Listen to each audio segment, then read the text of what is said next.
안녕하세요. 오디오 웹진 플레인지의 오디오 칼럼니스트 주기표입니다.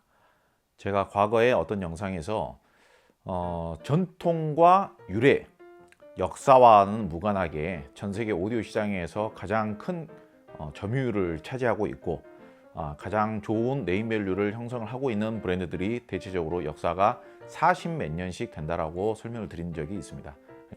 그 중에서도 지금 여기 준비해 놓은 다인오디오 같은 제작사가 그 중에 대표적인 제작사라고 볼 수가 있고요. 여기 준비되어 있는 이미트 시리즈 같은 경우를 오늘 소개해 드리도록 하겠습니다. 과거에 좋은 기회가 있어서 다인오디오 본사의 다인오디오 대표님께서 수석 엔지니어와 마케팅 총괄 담당자 그런 분들을 데리고 한국에 온 적이 있었습니다. 그래서 제가 인터뷰를 직접 진행을 한 적이 있었거든요. 그때 이제 몇 가지 재밌는 이야기들을 많이 나왔었는데요. 덴마크에 있는 회사이기는 하지만은 다인오디오의 대표 되시는 분이 독일 사람이고요. 그리고 다인오디오의 경영진들이 거의 대부분 독일 사람이랍니다. 그리고 독일 방식으로 회사가 많이 운영이 된다라고 해요. 그래서 우리는 공장하고 회사 자체는 덴마크에 있지만은 우리는 독일 회사라고 봐줘도 돼. 그렇게 저는 느껴졌었습니다. 그리고 실제로 다인오디오라는 이 스피커 제작사를 봤을 때 약간 독일 회사 같은 그런 다소 이제 좀 약간 공학적이면서도 다소 약간 보수적인 느낌이면서 저 성능을 상당히 강조를 하는 그렇지만은 이제 겉모양이라든지 이런 거에는 다소 이제 보수적인 느낌의 그런 느낌을 봤을 때 독일 회사의 이미지가 분명히 있긴 있는 것 같다 그런 생각을 좀 했었습니다. 지금 여기 준비되어 있는 이미트 시리즈 다인오디오에서는 하위 라인업이라고 하지만은 제가 먼저 말씀드린 대로 다인오디오라는 스피커 제작사 자체가 독일 방식으로 운영이 되는 그런 점이 있어서 그런지 절대로 저렴한 브랜드는 아닙니다. 그러니까 이미트 시리즈가 현재 다인오디오에서 가장 하위 라인업이긴 하지만은 일반적인 영국제 브랜드하고 비교를 해봤을 때는 영국 브랜드의 가장 하위 라인업에 비해서는 거의 2배에서 3배 가량 더 비싼 가격대들을 이제 형성을 하고 있습니다. 이미트 시리즈가 정확하게는 어느 정도 포지션에 있는 제품일까요? 물론 이제 이보크 시리즈보다는 하이 라인업이죠. 그런데 익사이트 시리즈가 국내에서 굉장히 성공을 했었거든요. 그래서 익사이트 시리즈를 예로 비교를 해서 설명을 하자면은 익사이트 시리즈보다 소리가 좀 더 진해지고 좀 더 깊이감이 있고 좀 더 밀도감이 있게끔 소리를 내는 게 이보크 시리즈라면은 이보크 시리즈보다 좀 더 저렴한 라인업이면서 익사이트 시리즈의 인기를 계속 이어나갈 수 있는 라인업이 필요했었을 겁니다. 그런데 그 사이에 물가가 상당히 많이 올랐죠. 그래서 이미트 시리즈가 익사이트 시리즈와 품질이 거의 비슷하기는 하지만은 미리 말씀을 드리자면은 익사이트 시리즈에 비해서는 마감 상태라든지 만듦새가 조금은 이제 하이 라인업 같은 그런 느낌이 있어요. 익사이트 시리즈보다 더 좋지는 않습니다. 그렇지만은 음질의 수준을 논한다라고 했을 때는 익사이트 시리즈와 거의 비슷한 수준이지 않은가. 저는 개인적으로는 냉정하게 평가를 하자면 저는 개인적으로 그렇게 보고 있습니다. 이미트 시리즈의 각 제품별 가격을 한번 살펴보자면요.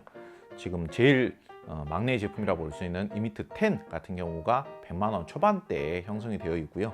가장 큰 기종인 이미트 50이라는 톨보형 스피커가 400만 원이 안 됩니다. 300만 원 후반대에 형성이 되어 있습니다.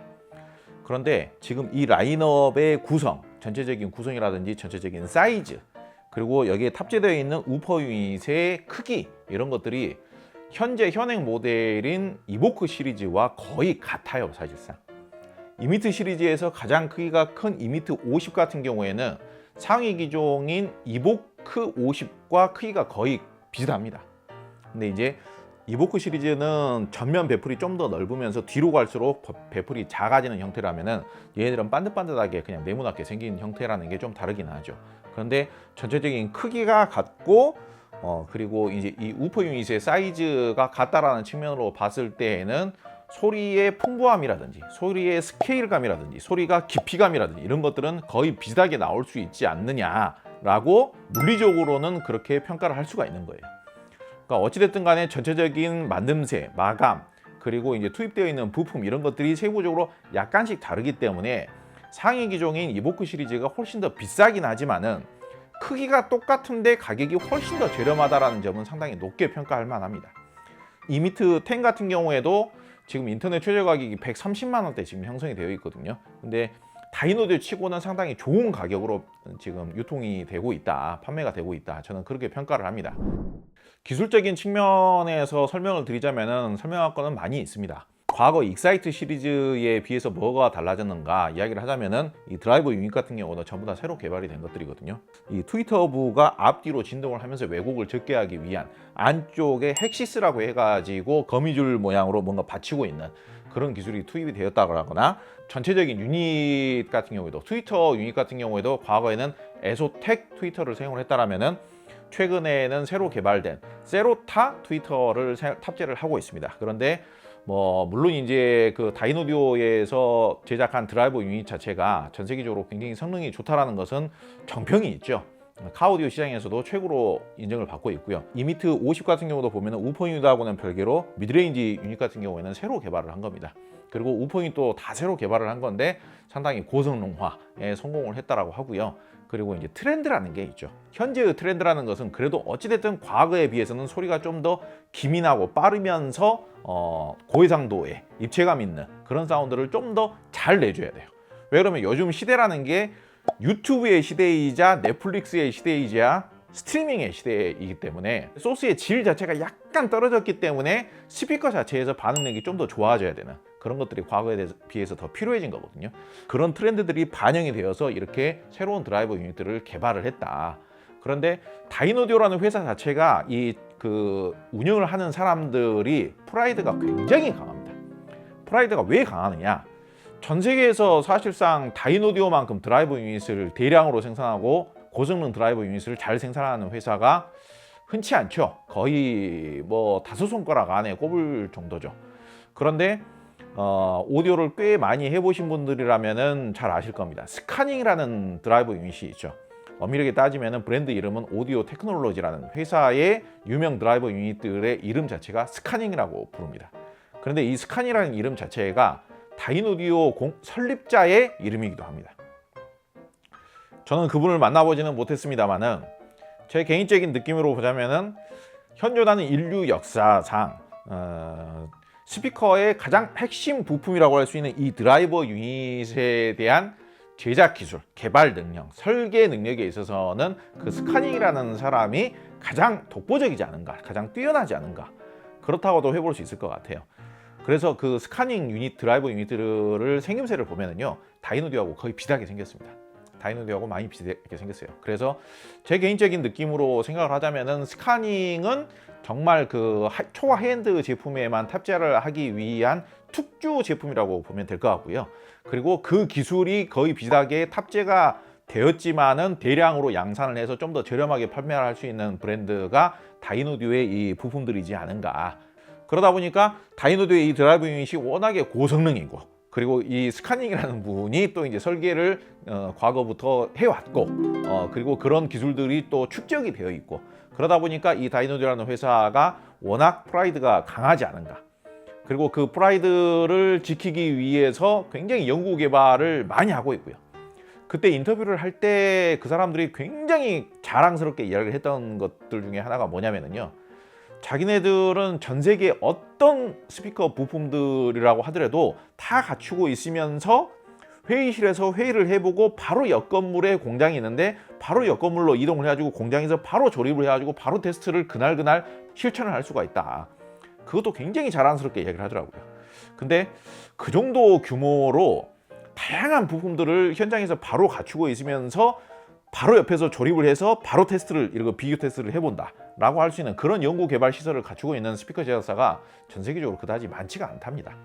그렇기 때문에 다이노디오는 굉장한 자부심과 자신감, 프라이드를 가지고 있고, 그런 부분들이 그래도 음질로 계속 그래도 잘 유지가 되고 있는 것이 아닌가, 저는 개인적으로 그렇게 생각을 해보고 있습니다.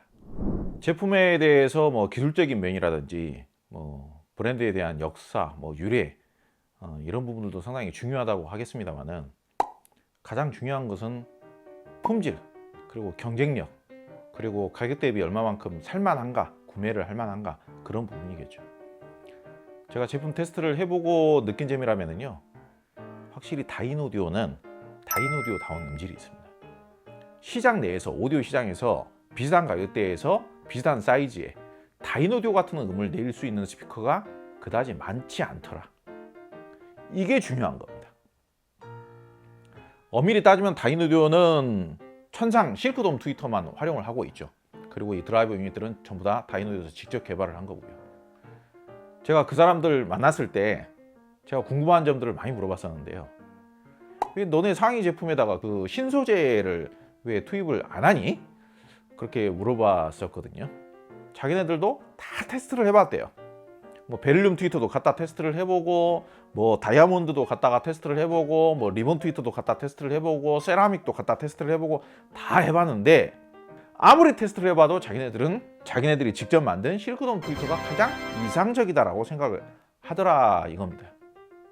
기본적으로 실크돔 트위터면은 아무래도 금속 트위터를 탑재하면서 성능이 좋으면서 오디오적인 쾌감이 뛰어나게 발휘가 된다라는 스피커들에 비해서는 오디오적인 표현력은 약간 떨어질 수는 있습니다. 좀 더 짜릿한 사운드를 나는 듣고 싶어. 그게 굉장히 중요해. 그런 분들이라면 다이노디오 말고 금속 트위터 달려있으면서 성능이 좋다라는 그런 브랜드 선택하시면 더 유리할 수 있어요. 그런데 다이노디오는 다른 브랜드와 차별되는 점이라면요, 저는 밀도감과 응집력이라고 생각을 합니다. 다이노디오는 기본적으로 소프트돔 트위터를 탑재를 하고 있기 때문에 금속돔 트위터를 탑재를 하고 있는 스피커에 비해서는 좀 더 소리가 부드러우면서 좀 더 감미로우면서 좀 더 따스한 음을 재생하는 스피커인 것이죠. 근데 따지고 보면은 실크돔 트위터 탑재를 하고 있으면서 부드럽고 감미롭고 섬세한 사운드를 재생하는 스피커들이 많이 있죠. 그렇다면 다이노디오 스피커가 그런 브랜드들에 비해서는 차별점이 또 무엇이냐? 그게 바로 제가 방금 말씀드린 밀도감과 응집력이라는 거예요. 그러니까 또 다른 말로 이야기를 하자면 소리가 진해요. 조금 더 다부지면서 좀 더 진합니다. 그러니까 3배 농축, 5배 농축, 10배 농축 약간 그런 느낌인 거예요. 그러다 보니까 다른 일반적인 영국제 스피커에서 느껴지는 부드럽고 섬세한 것은 좀 여성적으로 느껴진다라면 다이노디오는 엄밀히 따지고 보자면 여성적이라고 말할 수는 없고 좀 남성적인 거에 좀 더 가깝죠. 앰프 매칭을 잘하면 상당히 마초적인 사운드도 내줍니다.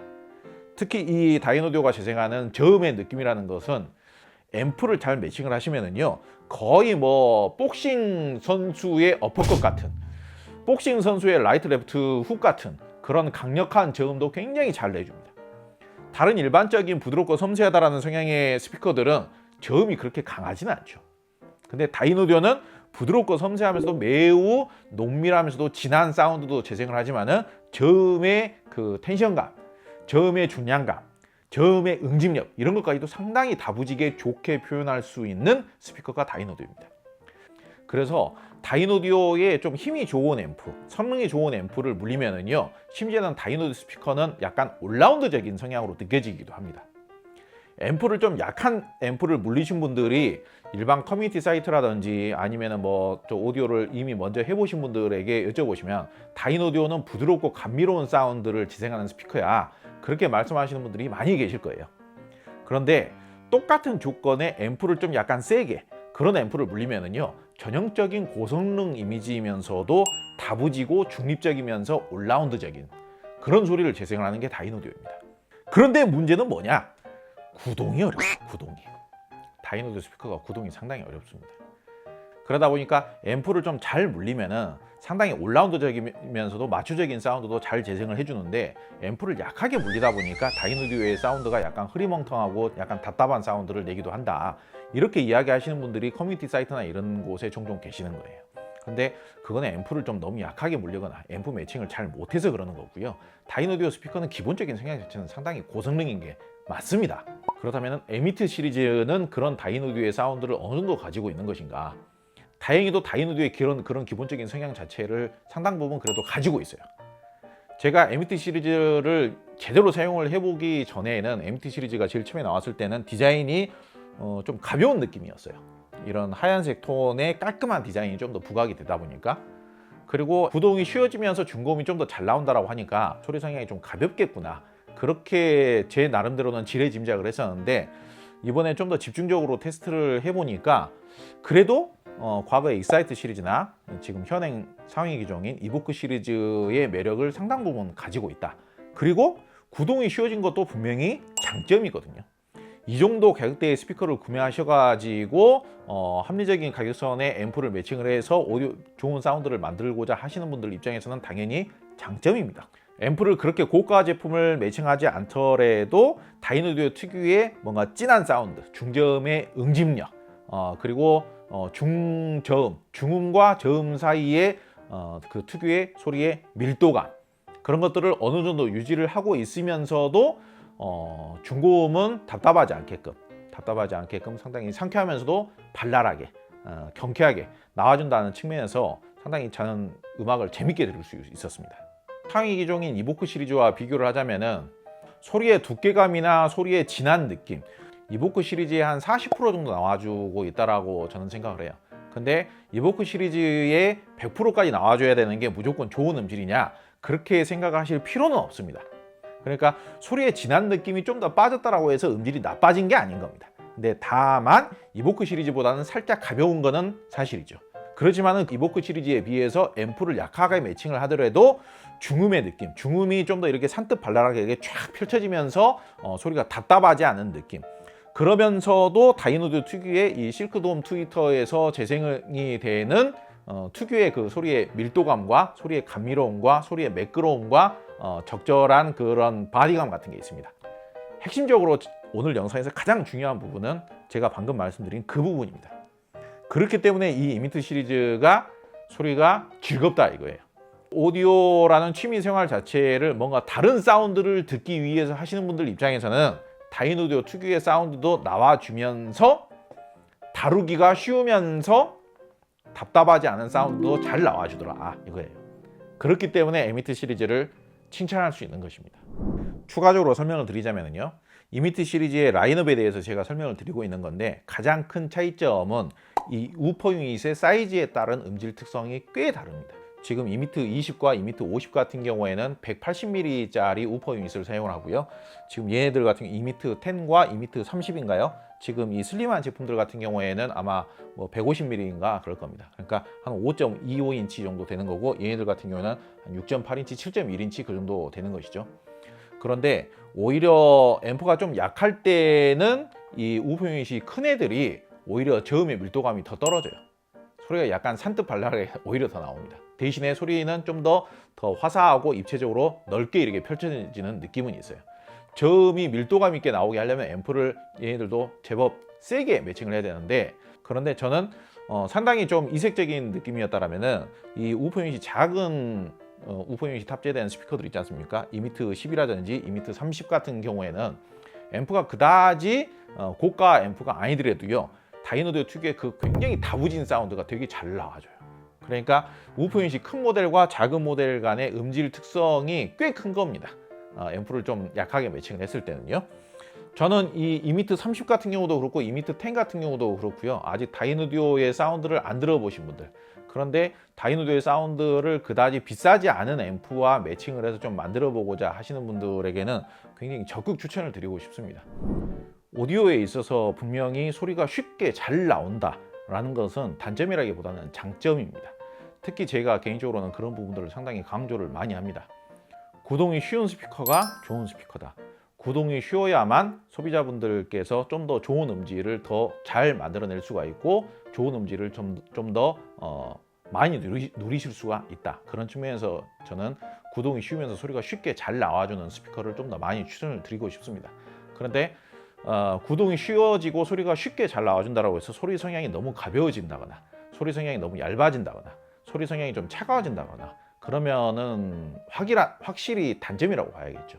그런데 다이노디오 이미트 시리즈 같은 경우에는 다이노디오 특유의 그런 소리의 볼륨감과 바디감, 적절한 소리의 온기감과 밀도감, 그리고 중저음에서 가지고 있는 적절한 텐션감과 탄력감, 그런 느낌들을 상당히 저는 유쾌하게 재밌게 잘 갖추고 있는 상태로 밸런스감을 잘 맞췄다라고 저는 생각을 합니다. 진정한 다이노디오 같은 성향이 아닐까 상당히 걱정을 했었는데요. 저는 개인적으로는 상당히 적극적으로 추천할 만한 스피커다, 그렇게 생각을 해봤습니다. 오늘 영상은 여기서 마치도록 하겠습니다. 오늘 영상도 봐주셔서 대단히 감사합니다.